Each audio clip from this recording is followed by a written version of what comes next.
106.3 FM Facebook. Now, Enra, Honorable Kennedy Ohene Akwampe Mathematics Ukobi. Me Matthias Ukobi. Me party no. Oh, there be there. I 05. I just one Kobi. So long as Kofi said to me, video see. One Kobi agonya. Join me on Facebook. Enra. Asen Central. And my shebe Jenny. When you see a 60 years. Na Nyankopon Shirano. Say ka amanyo more gun ha nipa more gun ha Nyankopon Shira wo mo a papa yi wo ka ho. Na enra epono wo toy party a wo ye join me on Facebook sesi a. Na share videos ni bi. Join me on Facebook sesi a. Na share enra Honorable Canada Japan. Ni birthday party. Make obo say ampeniam pa obo si je ni Kofi Asan wase. Oh, ekwia. Me obehu. Okopa asama bre me. Say we wo deny na. Obo say ma betwem ho ba bi o. Wo de ohu bra no a obe cross e camera no a wonye no sija. Join me on Facebook sesia. Join me on Facebook sesia. My journey me person o cross camera ne pe na ma kire wo mo Honorable Canada Japan what ho na the birthday cake esi nanimu na ehun champagne adofo no matwa no ho ahia no adofo e na o matwa no ho ahia no ko Facebook sesi Adom 106.3 FM Ken at 60 kuya scared Charlie who says money no be fine Eza ko pon dom ye nyina sika ni bi na CJ ye wiase so unu obi kasa na enome ode beto so ne say ehia wani pakro no e wo senka finish no because scared Solomon kra kan ye we nya say bia betan no I say na na twa champo ma pesiko da bi wo sika wani je sika ofia nkwada nsu anopa o hwe birthday cakes no kwa ohunu ne asisi a wontwa wo obecha na yere de ba ko na sinanim no say foforo nso so ena esin chan no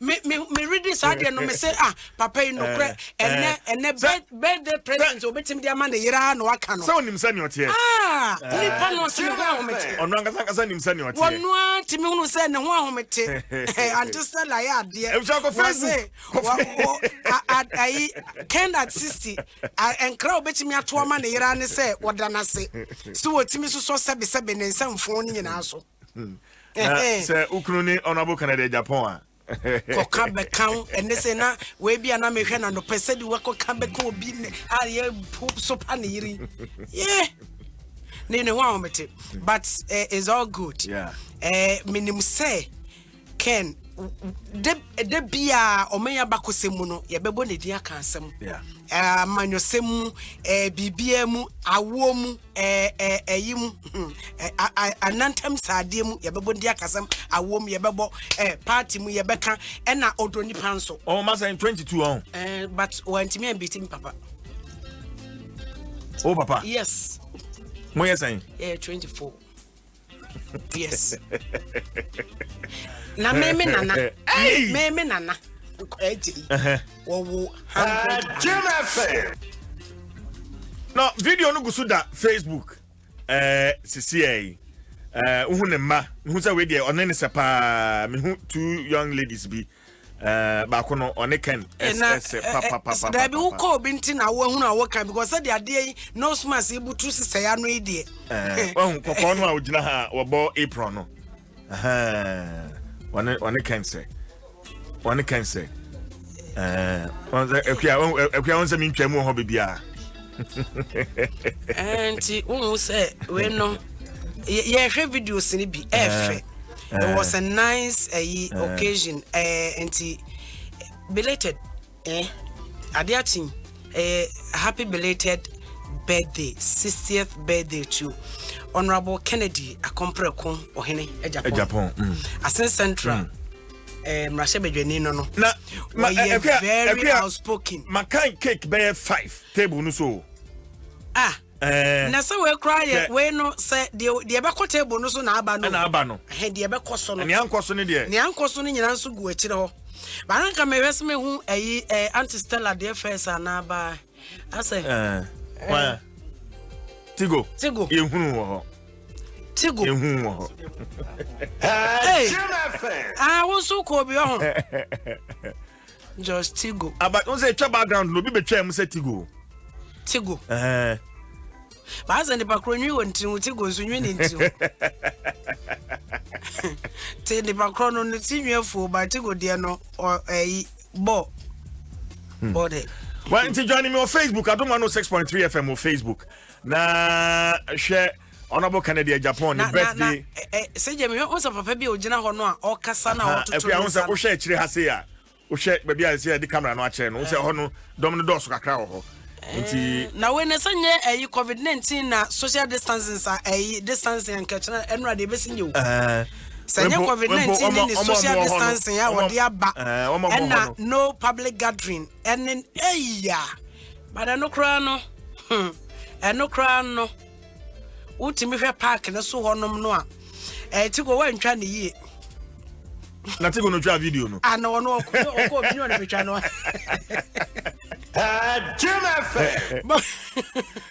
and you know Canada Japan at 60 and that's na me shira ba wonim no nso so a wo hunu birthday boy no wo mu no se wonim no na wo share video yi pa video no dia birthday boy no ka ha de be ma papa no a yellow bi bo ne bo no because as one no address kakra fine nya wo gina wo de na birthday boy nankasa no de hono no waye no ho sarcastic way t-shirt bi na she no papa na ne nose mask bo ne kom no e na birthday boy nankasa no de but naka sometimes I was on me cha ho sia can assist with the case na enkwara no nkwa no be ma hwa ye ma enkwara no nkwa be ma enkwara no omuntima ho nyema ehoso bro 22 also sene baby ebetimi afa 22 way ebe fa more than 22 capacity nti utimu se nko ombe ye homma but na mama ne twa cake wontwa ne nhwei but honestly honorable can no we nti no unim se one emma 12 ena awo memu aduonu mienu no say omo mienu na ye legal wives obi ade tutu anase ebi de abrosa ebi de betimi abrosa minim so de minim no de one ni de yetu oh okay nti I don't know say bi ana ebi de ye 4 ebi de ye 1 ebi de say me forward de no sa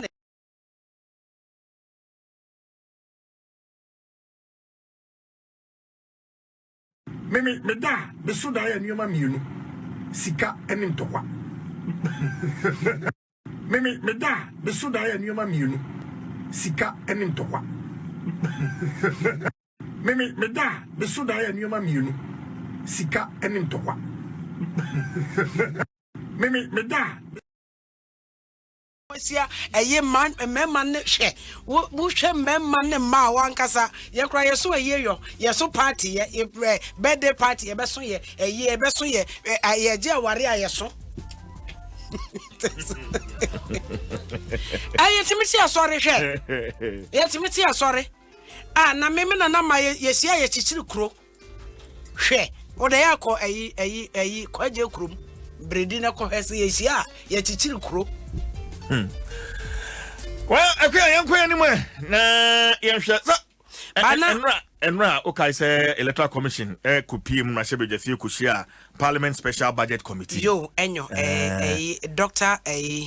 Bosman Asare ni do mekai na ni nyina fa ahomboa electoral commission no waye 30th abayon and 17th yeah sorry and 17th it would 17 free 30 mu a ebeka say na ka 13 mbwa me mas teacher ngu kosi ada utale na enro nhemu no achi Dr. Bosman Asare on Nsem 12 kasa ma yentie nsem o di tu dwane bi because e betwetwe ho komo anapay the commission yan say bibia the ye nyina ne say your registration ya kasa is in phases the phases which say your chance your registration centers bia ye wi an ye ko ba bi foforo enti the commission yan ba bia obia wo bia na ye be register no ti edi kan chance ya be chance over 6,000 registration centers be 6 days ye wi ni ye ko ye ni ma ni asa chance ye ewo baby foforo nti ba bia obia wo bia no obia nya rehemu se ye be ba ho aba be register no ekosi so obia be register no nya de ye be wi adwumadi no nti nya no krese mo ti police center nya no kura ba bia ye register ba bia no ya chichem ye di kan chance ye o ba bi ni akoba bi sa ene ye no yi sinka se ye de na ye data kwa bibia de ye kan nyina ne se obi a person register bia no ye woni ema mienu a edi akotene pa ba ko ne se wo Ghana passport ana ba ko ne se wo NI card sa niema we nyina no wo sa niema mienu bia utumi ba ho by register uni sa niema mienu a de ye kan se obi a wadi kan register no na ode ne onu aba be guarantee am na obi biara nso a wa register bia no wo ho kwan se o guarantee ma nipa up to 10. OPP is in the process, the procurement process is ongoing. Say you be here no smacks, some more year Juma Mayen. And apart from that, and so you be here hand sanitizers, Veronica buckets near the thermometer guns for each registration. Sanya many in an Egusua, Air Cost Commission, we are the Yemen about to Abontina Ghana for you know with the eye. But your Baha, your agents, or why you be training your mom, who Sanya many and a parties, no to your agents, but on your best, but it's Ghana for you know, and will be Biara's on himself card me fake near the other banum. Card the other baby and you better record some information our system. That should be a con say fake liable to criminal prosecution. Commission can see a creating new constituencies. Be a year BBA signed. They say constituencies 275 and 1 year the year Juma. Yo, okay. Enti Dr. Bosman Asare and odinchi meeting wechi odema Nsem 12 but asema kwa okan ene card a wode beba no e hwehwemu a wo mo beye eno na etwe maso kakra me so meti ye no ase hono me maseme kakra da ba mentumi hu se ye bibia yesua e de free sa old registration yi na ya ye yenum wo se ye how a ya ba bedru mu sesie ya ye se voters ID card ai kita ye yenye no ha ne free o ha ne free so kai Abu Ramadan 1 and 2 Supreme Court enunti na ma isifo yes so mo pa kire say no because of that time no ebinum the National Health Insurance register akwa yi no new register ne kita ye ID card ne kita ye sabre no what's an any kwan say ye de National Health Insurance no register or the register waji card no enti say so also be register bi mu a okita ID card no de ba enti wontumi nka nche ne say woman no onye card baby aba bedru sese ya ye pa che say ID card de kita is say ye nyi mfa register je say either passport Ghana card no eno no na Ghana card nso cross CIC ye do yes what sa de koye ye do de hye won sa ti say ya nya de ultimate dwuma bia wo de ko bank ayenje because data no ankasa no enya de aye ready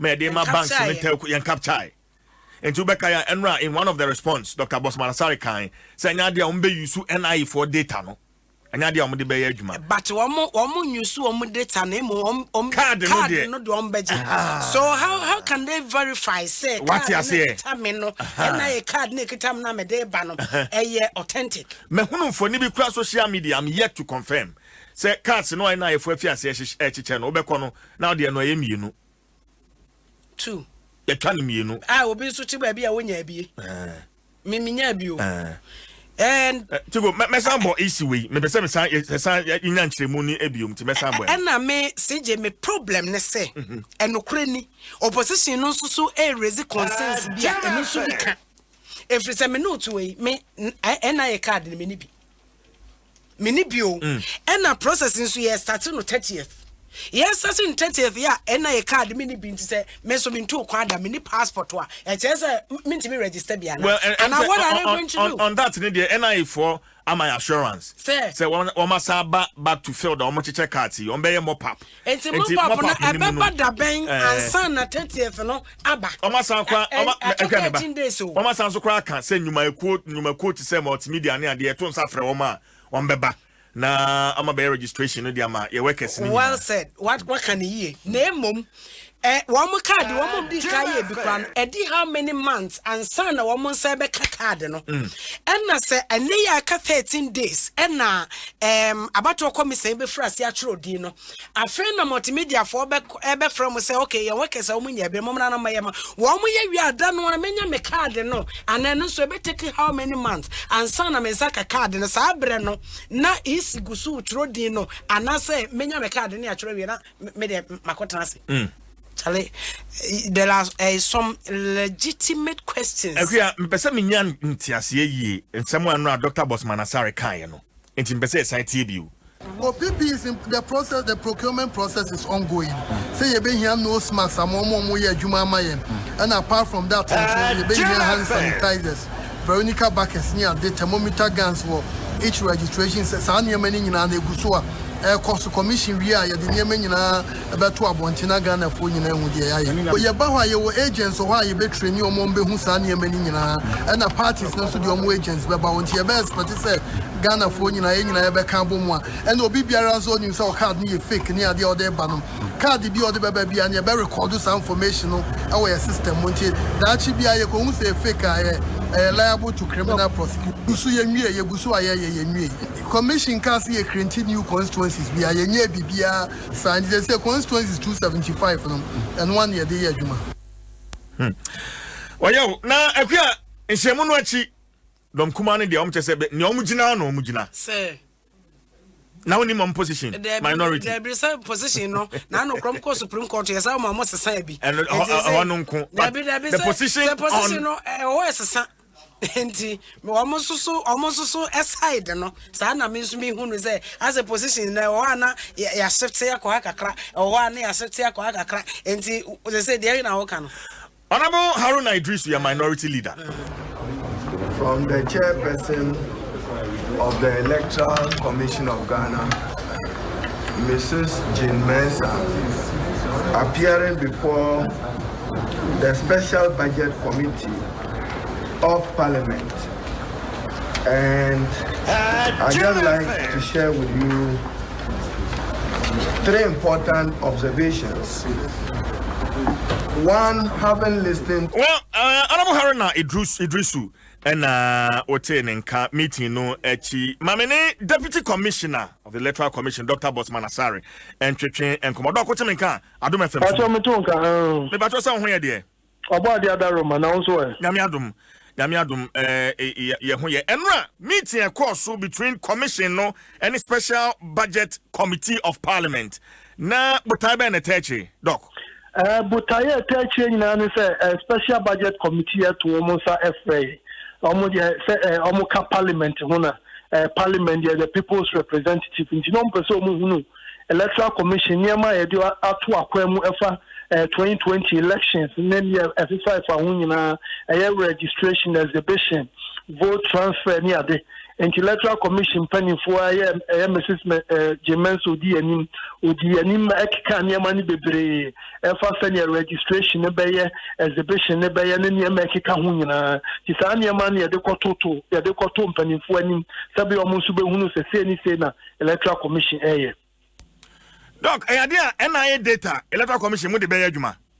NIA data, Electoral Commission can be the NIA data, Juma. As all the NIA data by Juma, Ube here a particular Ube here CIA, Muse, Electoral Commission, the NIA data, Juma. CIA Electoral Commission, they call Parliament, CI 126, and Radiado Mamachuano, and Cambia Electoral Commission, the NIA data, Juma. Well, you think so, sir? Police stations bear 6,600. Ayra, Emunukran saying, Doc. Patrol, and Yanokre. The Interior Nokran said the Electoral Commission be in church, the moon, a binumantia here. ne yɛ se registration a yɛ ba bɛyɛ no registration yɛ in phases no menim sɛ ne yɛmɛkyerɛ mu otwi ba deɛ tie nyinaa ne sɛ yɛhyɛ aseɛ wɔ baabi a yɛmfa ne sɛ baabi a ɛyi constituency a kokumlem na yɛdwo FM ne Adom FM wɔ yi yɛhyɛ registration ase wɔ hɔ a yɛyɛ na wɔtwe hɔ a ne yɛ move ɛkɔ baabi te sɛ bia mɛfa sɛ Caprice anaasɛ Aveno anaasɛ Tesano ne ade tie no no in phases nti no face bia ne yɛbɛyɛ adwuma wɔ bɛɛ 6,700 registration center nti yɛakyɛ mu enum nti no by 5 weeks no yakɔba baabia na baabia for atumi a register tinye enya nokura se ya collapse registration centers bi na enya nokura se baabi wo ha ye omo asinche Ghana fo nyina baabi obi a wo bia no enu se 38 days so ne abo obi a ho asa ye mo papa obi ara ebetumi a register enti police stations dodo asan na electoral commission mo didi djuma police stations do a DD chuma ya say after almost for registration purpose ya can registration centers say almost 33,367 and ya shall see 30th of June now emu enchemu enum and the bay juma 20% ya chemu enum nti ebeyi ba ko 20% ya be shall see 30th of June ni ya register ya the yankofo bebre ko nipa be 40,000 no more registration to omu we are 6 days ni move call the next registration centers you know district bia ni constituency bia ni registration be cost for the 38 days I be di juma no. Okay, but doc yeah registration in phases abaya adefofro adentia. Oh, and now the for Sana Commissioner 2012 for Crown year 2 sa and a mon the Tiana said kids near the Edgeman machine near the registration machine in the Juma power yarn so by register and a machine be on the board in Bakokrano and maybe a chimney a ton of bro 5,000 and send a radiatum yan about $3,400 into a machine be all the register we are Juma Berry. This is the amphibium now was register. Timpany for electoral commission penny for share, you know, no I'll be out the year registration be an auction out to me, and now you subium this Alfia Badia. And when you see a betoni bebre, dear go, to the Yan say, your court district to be a yen chomunti machine number a register women now watching we are now watching at twice so now register women. And she emrana yaman and says I'm running quite no BPR or what Ghana happy or person register at twa baby no OPR. You could important more be also bet me a register. Okay, but doc, in the Ghana card, some of the Baba register. Quite ben a commission first so as a Ghana card no me de bano. A authentic and also a fake. Ghana card now the banana passport no. The penny for can say almost year for more Juma so money registration officers, assistants, data entry, penny for year for more so money Juma. You train you more with the features of our passport. The features of the Ghana card. And apart from that, you know, parties, no more agents, no more mobile, no more party you are worth your sort, no more training agent, and more with a Ghana card now, saying a city, Ghana card now, who will be almost any say that here, Ghana for the any say that here. And now, card be all the baby and you better enter with database. You better enter with your system. One me say, hey, as soon as you all the Emmanuel Wusu, Emmanuel say, card win or the by card number and you send your Ghana card number city and you send your passport number city and the entire system na you say ampa we will be a what to na why a year naturally you are liable. Criminal prosecution can be initiated against you. It's only many in our home and obi the card the banner we a party agent we a registration officer. Now suspect say card nanya correct your challenge process and to be on the Ghana card be baba and your papa passport to be and your papa near dinner and penny forward when you be a yabafaswa sani pakoni and anybody send you emra ACT. But doc my son be sabium say senyadia commission no e Ghana NIE data na ye adwuma na afi na me de Ghana card e ba na ya bo akire akoyemu hwehwemu say ye fake ana so enye fake moving forward edin tron wachi ensan konkwa say oh afi na ebe yi din bi free register nim esa say we card no de ba ye no na e fake we've seen this before with Ghana National Health Insurance card e ko ba say one more de card no e register no mo e bi nya Ghana for enti yen yi wo mudin free abato krata nim Doc. The National Health Insurance, the end, you say, and no, you see, I'm away, a miracle say, Omofanya. A chair the Supreme Court, na court to Batanka say, oh, some rana electoral commission here, a unconstitutional, a maho quinsa. But when the idea can say Ghana card, no the bar, that's a problem on why you district registration review committee or a better. Tiano, where the official in Emrama Quincy and Nusu, but send your Ubus and said you'll be the fake. Obi the passport and a fake abba. Tiano Saudi parties reps will be raised the red flag. Registration officials is super to me. I can say no card in your correct. Your process I FM challenge. We are not district review committee no. Almost sure. I know you bet me verify so.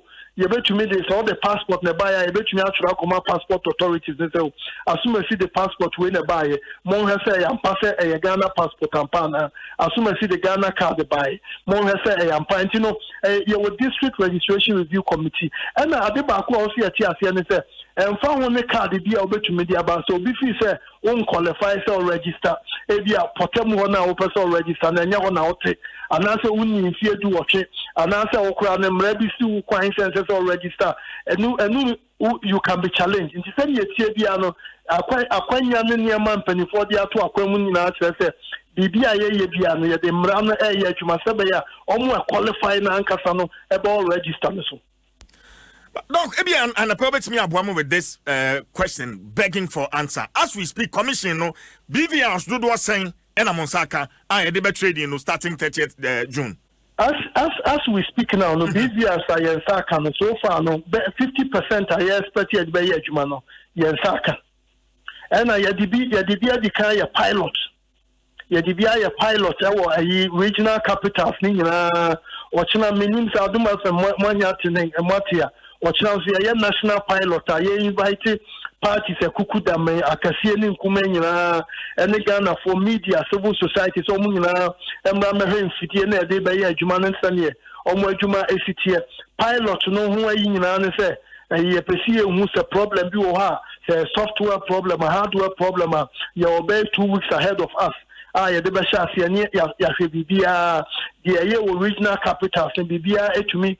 Eko kama ti ye bomb pa se rade be ya Adom na ochina so dia ye be ye bibia be ko kama na registration bibia to me aye bibi kama se be ya Ghana for ni bi o person register bia no obe no so be to me register na ye election bibia ye kama. Okay, but the issue of backup tama ye piloting and saying no na ekoye issue machine no and start cable no break it down and so na backup be anyhow moving into the main registration no backup and she anything saying. So backup, be a district be a number of machines that they will play the role of a backup. Okay. And a near man penny for the to Aquamukran say district be a mobile teams and to municipalities have a number of registered voters here, but 150,000, 100,000. How to say a door so then to say can have a bit to say la de to pon crow or nomnia de a trobu amasama areas. Domikwa benya nipa ne doso yi enti ba bi sa no mobile teams ne be bebre se be ya pressure back you ni mo nipa ne bebre na mobile team no akọbua na mo register no numbers no aba form kakra enti mpanifo de niam bebre ato akwa mu backups ni ade should not be a problem. Pilot be bi mako a yenya challenge se be bi wana connection no to the source of charging the system no omo ntumi anye ni ye. And the man but apart from one place, a second day, you know that issue. No, baby Biara, register Emma to the extent that 2 days, we now or register an average of 83 per day. And you remember near my trust and penny for your piano. Yeah, and a baby Sukwa Quemo, yeah, Sabia Bibia Bekama. But Yaka say Monsaka list of political party agents, on Babeshe registration also. I mean, it's elections one a young Wajumaya, baby, Mr. Samoti, deputy chairman operations, and Dr. Kwekudia Cotton. Many somebody names now more. If you also go through process near, they say Emre Wum Kakra and a parties no. Nearma when they do a to meet you be about a bedroom by 3 days or much me sign as a son, and Emre Wum for that activity. And the parties no we have communicated to them say any registration they are went, you know. Means somebody for what district ready cluster be a normal agents and a cluster never Juma Sabaya, Bibia Bear Kamani register credible. Okay, but over to me a train say NDC am ekono wo mo edin kasa list ya mo sa kan ho. And I make sure say operations for the elections for the yes how the new adwuma. This am finding out but NDC say you know mo anedi near my ye bia no na say one to say bam yi so mo the crata by electoral commission so mo petroni materials near the bibia ye bia no ye the letter come on ye the more mo say ye the ma other parties ni na nti ye mo nyina na ye adwuma no. Okay. Say ye nyina ye boa say bibia betumi aye kama wo man ni mo.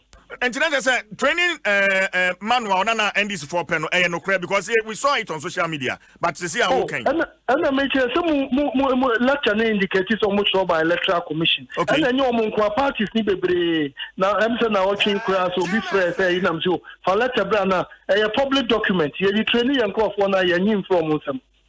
And na ya dia ye di training Ghana democracy na ye nyina ye boa.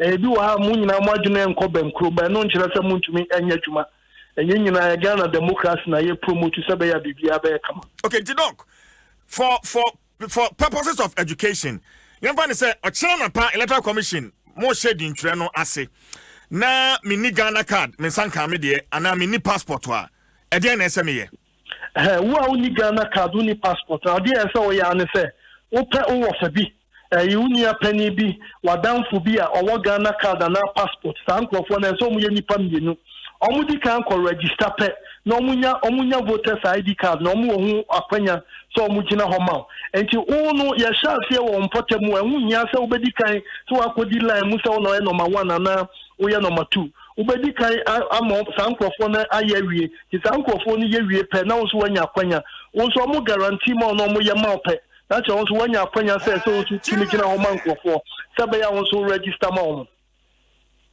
Okay. Back me do be see about my final question. I no crese National House of Chiefs eton safre EC ma mubu amani animtia manko no kre. Oh you see entumi emu National House of Chiefs animtia so nya dia e betumi ayesa da biara da. Dia koye ne se mre omode letters ne bae no. Samre ni nyina ni bibi ba behia. And electoral commission, so the electoral commission is headquartered in Accra, and the National House of Chiefs, Ewo Kumasi. And she and your baby over to me a paja umukeka say, and there be a Wunsaka invitation at Juada, which will quada uko Kumasun to me and Yanesa, your activities are winning to know. Your mum penny for and the TSA, a yadia, who here craft here about. And National House of Chiefs, traditional authorities are. Ukoye mpotemua maybe bia me free wo Ashanti region Eastern region ni ade nyina ebi wo in kran ha yatna ha nyina omu nyina aka ho na form National House of Chiefs nti ade electoral commission betumi aka say omu invite ye na ebu omu aninti ade biara da yentumi enye sana emre na ye omu de maye no emfe emre bi kura ye nya letter na 3 days o say na program ni activities bi wo ha and I say commission so ye nyema ni bi wo ha bro ni beka say time bound ti bi wo ha untumi nheda enye and anke ye nkran ha de bi obetumi aka say ne mentwa me homre but Kumasi so organizing commissioners ni ade nti anu ni ya nti ye bompa ya say nyame be bie kwai na ebrese mu pa no yatumi akochi ampanifo na omo afutuo ene omo advice e betumi abo ama ye democracy na akosro na electoral commission panifo so e dia yadwuma. Okay, nti wokasa mre semu no yenhwe ne mu kwapem da ben. Oh ye dia ye benya nka ni manimu ya unse esa enu ase when it ya was special budget committee of parliament and ye woniema bebe ye onkophobia interviews ni ade registration ni ade twa say ye finalize watchna ye pilot ni ade nti ya kamya kwa say ye adwuma no this is the peak, this is the season, you know. Ya bon pa say bia ye share registration ya sekura brebebem na empanifo any obade bie kwamu ani akwakọ ne ye empanifo akwakohia. Doc mama no atene mfansi ya. All the best. We wish you well. Dr. Bosman Asari, Deputy Commissioner, Electoral Commission of Ghana. And I know actually and come on. Well, for messages in Bremen 0556 748029 0556 748029. Niamensaka ewo Facebook on so Major na Makenkai the amount. Okay. See. Akwamni nchiremu. Papa no wakasa bebre na medie ye keke sa registration aye be no kwasem ne se sika ebekomu no enye sika ketwa purchasing of equipment ne de keke ka ho enti mayen san emeye wenwie ena yeto aba we 2020 we besa ko 2024 right ni asa be ka kire say voters register na yede ko to aba no eno nso so nsemo enti say Ghana card e obi be train din no na e fake na eno nso so asa be ye bebre esa na so man no yede kenten sakura ene yede sonye ene yede konsugu yede sonye konsuo begu kentem de onkosa bana omedru ena de obe manage so de kakra be so mu no so obekwa be biem no na ni nyina anwu ko na o maye koya na se e baye enti at least this time round empenimfo hwe se wo mo betumi amaya yade a eho bete enanu ya sade wo mo ba be yi new voters register ya be ya ye say ye indicate card kura nipa kro de baye chro ni se ba ku ye tumi kire se bia me na nekwe champo ma me de NI national health insurance for card and a buy forms na de man ya saa we ni nyina wo ho se yetimi kire di saa ne ma nyina hye so a enka bra Supreme Court eruli ye no enka yetimi koyi fremu baako na enka yenya ye card na sa nkrofo no se friend na nka se sa from na so be register for fro se yo na nka aye enti registration officers na wo mo ko field no ye ma wo mo better training good one forms no won betumi ehunu baabia sese won de sese won churo se baabia na no so ankwa ye bibi hofro ejese Ghana ye pai ho ye hunu yasene mo ye hunu kotokua no de krasem ye sika semi covid-19 bresu enema ye bisi basa hwe ye small businesses won pesika de hye won nwumam ni nyina de bia na se yakari ne de ye bibi ye ade hye ne yakọ ne ya back to square one ne asan Charlie CJ I'm sure that one crack anymore.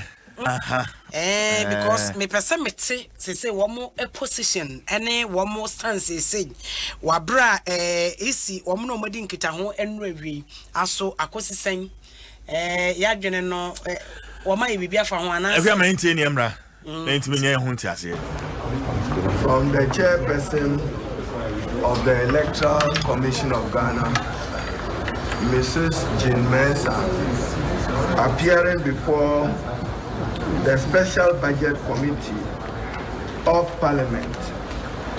And I'd just like to share with you 3 important observations. One, having listened to her, I feel profoundly troubled in my heart for the future of Ghana's democracy. And I feel disappointed that in her answers to questions at the committee level, she made 2 significant worrying statements that the people of Ghana must know. To paraphrase her words, they intend to phase out the registration exercise in some 6,300 registration centers out of the 33,000 registration centers across the country.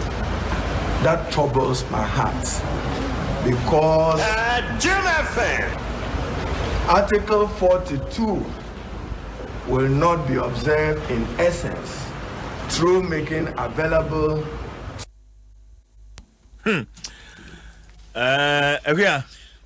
CJ mona mote brofo no I'll be to me achirem said Dr. Bosman by was says a polling station 6,300 enye ampa na enhyehyɛ no maye say wo mo ye no in phases 5 phases and wo mo ye no enti na kyerɛ we he wo kyeremu wo abode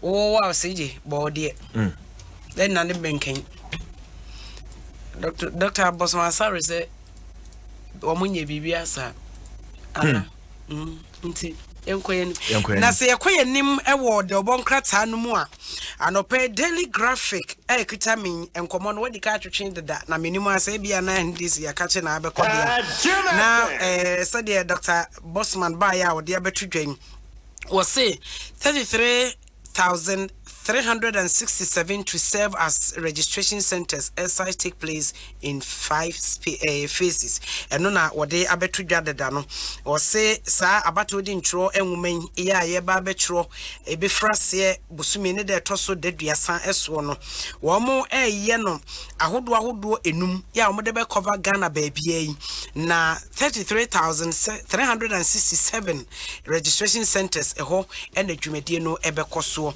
ya enra emrase bedwam ya mame Jane Mensa and afei nimfoni edaha onyonyafo seche Mensa bonsu edom kase no pani a woda wo ma no na edom kuma no pani oda no minority leader Haruna Idrisu ya wote se wakasa wie sisi ya no ono so ne de edaha sen ya odi emu nsem aba ewo daily do bokrata num enti se wokọ kratafa to so miensa ho a ehọ na nsem ni nyina wakruchi ni nyina e dia begu piloting a wo mo eyeye pilot registration ekoso training a wo mo aye PPs a wo mo ekofa na wonim se CJ yes papa na ba na ye refi yi was wo se registration centers no mbaye no clusters say bia aha na bia registration centers be say enum ene wo police station na enipa no dodo ne kom ene ade no eno me ne Dr. Sebo Kwaku atwetwe nkomo ma wachirem o say electoral commission no the protocols ni nyina be ye adwuma menti enya de a ombehwe ma nipa no afoforo so eno kra ntika ho no mo ye ne clusters no se na be ya one polling station no yeah trading bi wa ha trading be enaya na enum nchema ode man no but ya can say there but as to say ye bedi mrans no so ene nsese no so no ehoni asem no enti ya we live to see say that my 13 days there e wa ha yi enti because ye can covid so ono so nanam hwa ono so na dwuma kro say NHI boss Dr. Lydia Jenny Selby na yade yi wo mu hwe a ono so wakoti no mpa ye ne de ta o motinti ye ba be ye side ntro ne nipa be ba pe so ne ho nkro ne be ne nyina wo se ye ma ye ni da ho na ye hwe sa ne ma no yie pa afre se senya sa na se ye kotro din wie ne ye be wie ne nyina se covid a checheche ye na se yankoto abe ye ne ye be yenden enti so mo ye no cluster so se die yo ye make sure say safety protocols ye de be ye dwuma ebe boy enti graphic na me no wawie no me fa ge ne time for times so me the times so a enra so for a wo hwe Adom Nsem so obapa Shelley ayekobotwi won say abai friends and trofo nsia mu kode opon kroma ne dwumadi ya wodie no wokoye na wode atodwa wo se Ghana fo a wo mani ababiem wo nkrofo amanso no ensise bebre ne gu akwamu a yede wo mo be basa bre de ebi kura de ka ba na no ye nuanu anu mo Kuwait wo mo ebiaba na ebiaba 1100 a wogusu a wo mo se wo mo maka ne nyina no abai no ntimi mo mo nka enkrofo amamu enti wo mo bekọ akọfa wo mo nyina de wo mo aba enti asemba kwa no pen Ghanaian Times de eba ye no na school a wo say SHS for no so anye hwe em say next week wo mo so be ko school final year student yes that be go track for no form to go track for no so ebe ko bi eno nti wo mo say wo mo disinfection exercise wo schools ni nyina na wo motumi de agenkwala no abo mo ho eban enti eno amene wo kasei Pope Jones SHS wo mo wo poemantem ya igusu no de NIA penimpai Dr. Lydia Jenny Selby ma me kwa homa no so na me twetwe nkombo yi na Adom ma so meha sanse mi wi a obechirim ama etie for Honorable Haruna Idrisu is the minority leader and member of parliament for for Tamale Central. Honorable, what you been coming more kwaba? CJ, Ababosai. Yami Adom Honorable. If I just also Yeguso Kakrakra, Eduma Ninti Ama Intimi Enshia, Honorable. Memawachi, New Tier for you now. A tier for Joso. A tier for Joso. Honorable, and Money Electoral Commission in Shemua, Musiaye, in Shemuno, Echi, Afei Magdaleno, SCP. Are you convinced the Electoral Commission will bet me a trading successfully? Credible voter register for that matter. Honorable. Hey, media, Miss Ropa, say, I'm sure here, a constitutional crisis, our Ghana. And me say, my Minuni Electoral Commission, and then Omunim, Adia, Yellow Papa. Honorable, so kasa omu nima dia moya ne papa. Ushe asenso kata. Asenso kata ID card omusi ombeya no. Na ya yawa NDC. Ni legal or technical justification bia ya be support omo. But enunu nya asem no. Te say o CJ. Ebia 3-4 years ago ukoji passport. 2 years ago, Ukoji driving license. Enura Ukoji Ghana card. Edia kwa udi koji sa card no. Ebia u papa din u mami din edaosu kwa edaosu no. Se enuna udi kofa driver license, any national ID card, any passport. No correct. Enti so we see Okita Ghana card. Enura maminu see Ukita card no enwa no u identity na office on office u data. Enuna eye how no. Te say uko bank or iska cheaper Ukita in your bank card no. Say enuna u dibe shame. Yeah. Ebia let me give you a perfect example. Utu coin Ukoji visa wa Accra half uko London. Udru London, omuji passport omu ye verification in authentication our London. U information nina beba. Kra udigi card no ebeba. No correct. Entenra jimenza si uba ni police station na ukita Ghana card. Onu on here u data bia na on here bien. Just your face, just the card, that is not enough. And that is a precipice for a disaster in data management. And in America say, usually ebia what you call synchronization and harmonization of data. They say CJ. Kura uwanu.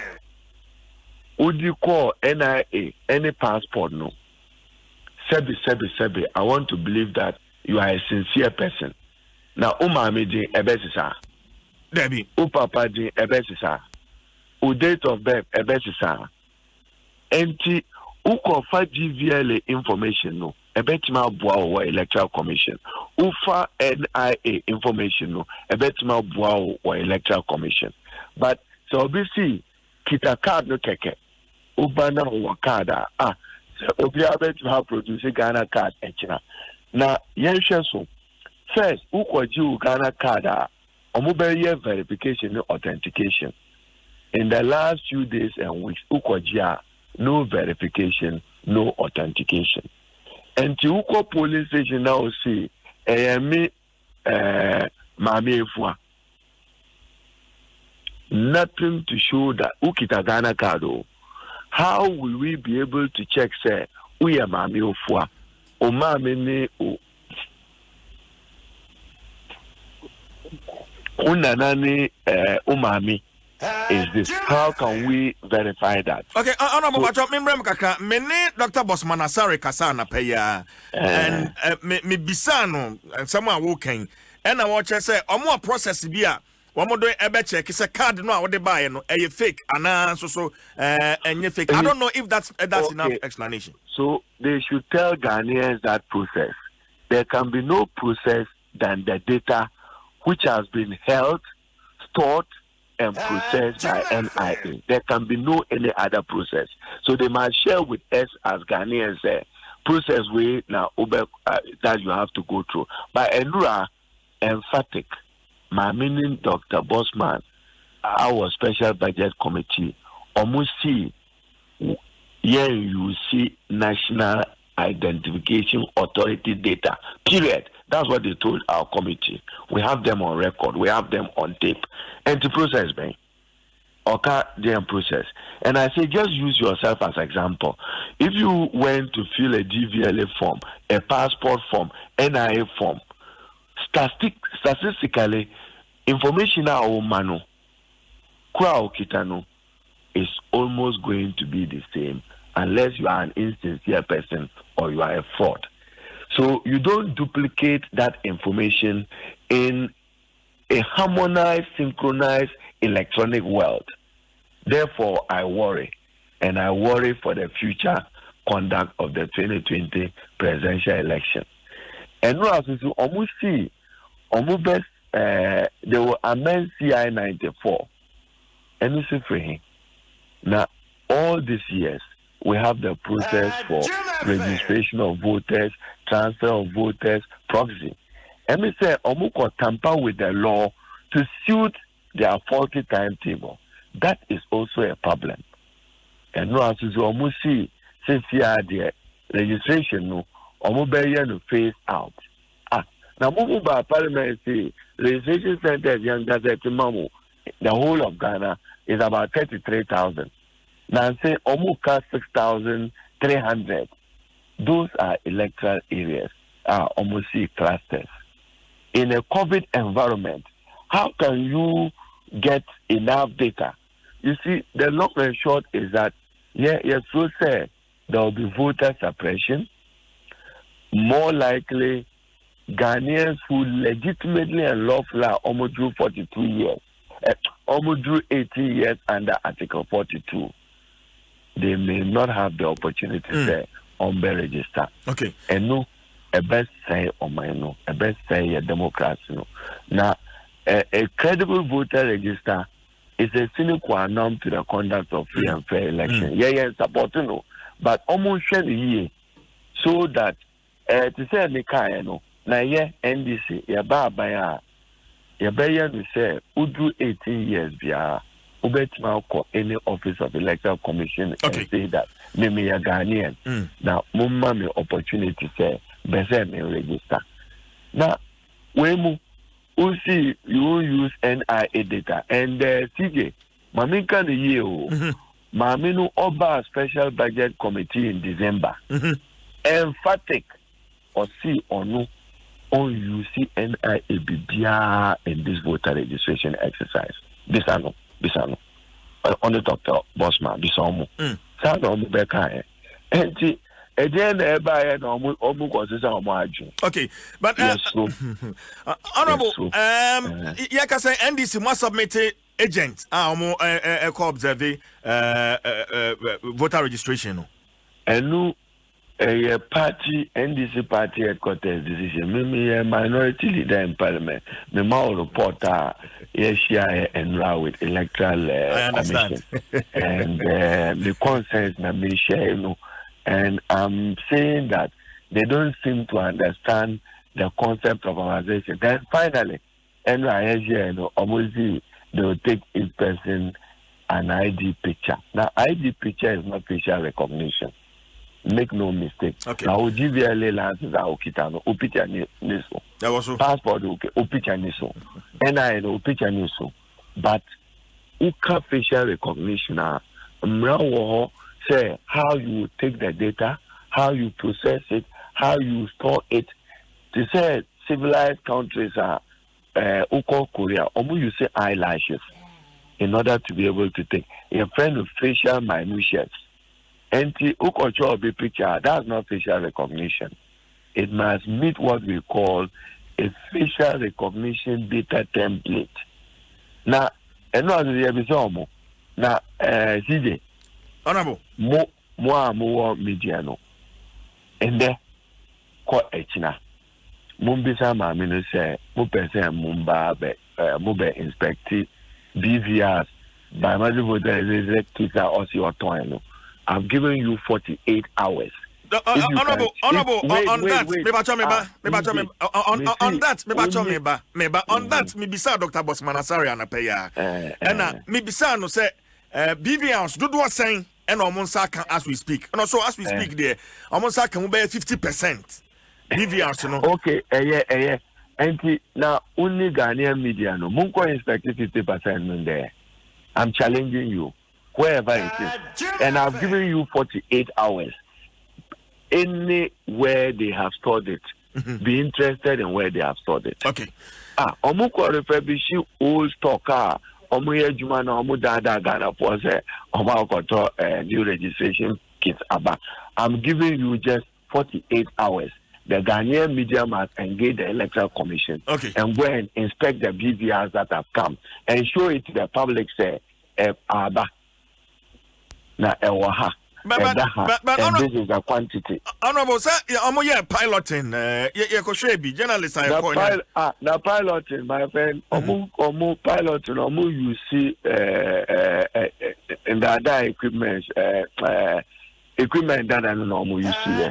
Omu qualify bishi and nubi no omu koto camera. No, honorable. Many Dr. Sebo kweku kasai before the piloting. And Dr. Sebo now ujinedi.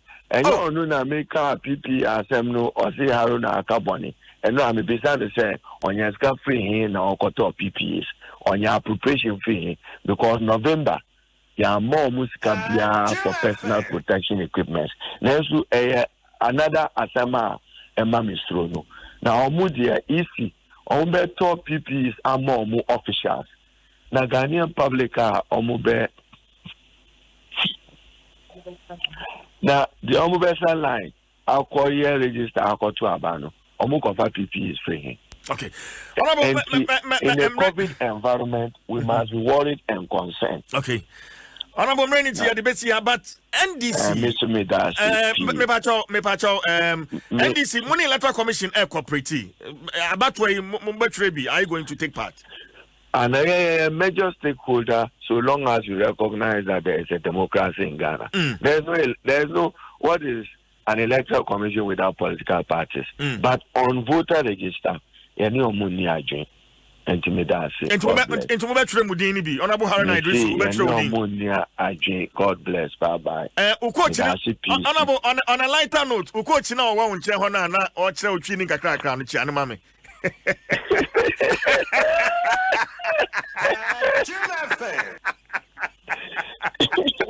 Have a nice day, sir. Honorable Harry Naidrusi, minority leader and member of parliament for Tamale Central. Menene Kasanekwa who said, "Eno apostle chini kakra na obi cheno.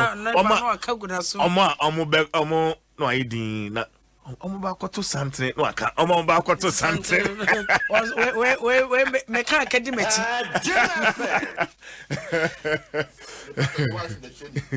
Oh, ne wife on. Okay. Ayo. Ne treat chane ne yere wo ho. Aha, nti na wo ben no sa no patututu ya. Kase ye be kwa akotro no so aka. Fojom friend no say, "Hey, asama ba." Oi, bemi hana. Ay madam, why are there ba usia o kire no we no na usia no so ne de no. Ah, no so winya. E kwa for ba ko bitwim na sorry. Ay the new crusading guide and wo bo mane anopɛ sɛ was say trouble looms at Rate Hospital. Na what say krata ne cheche mu sɛ December busumi num na opani bi de ne yere kɔye ɛsɛ wo kwa akɔwo. Na wo no mu no ɔwo ye na nche na akoda no efiri mu.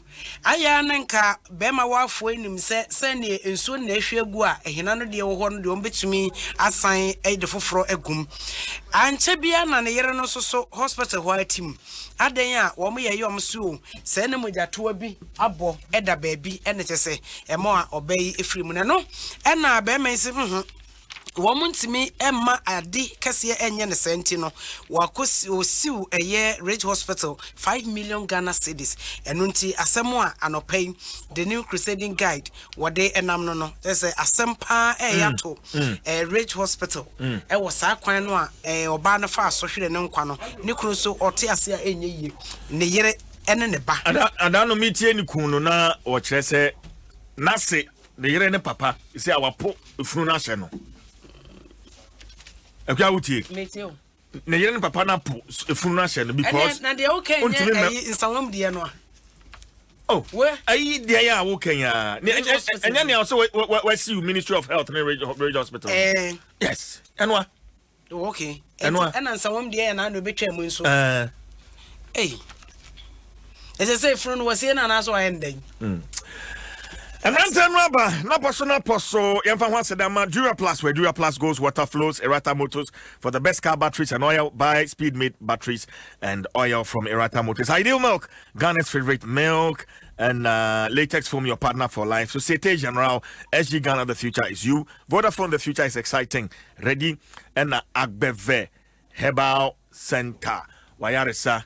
Efi kwa be maestro CJ mysterious maestro you brutal no bagawaya oh you're solid bibia boko nice one I share achi that's only na touchline wa pressure Sergio Manucho bita bonete chiro you nyama no guma na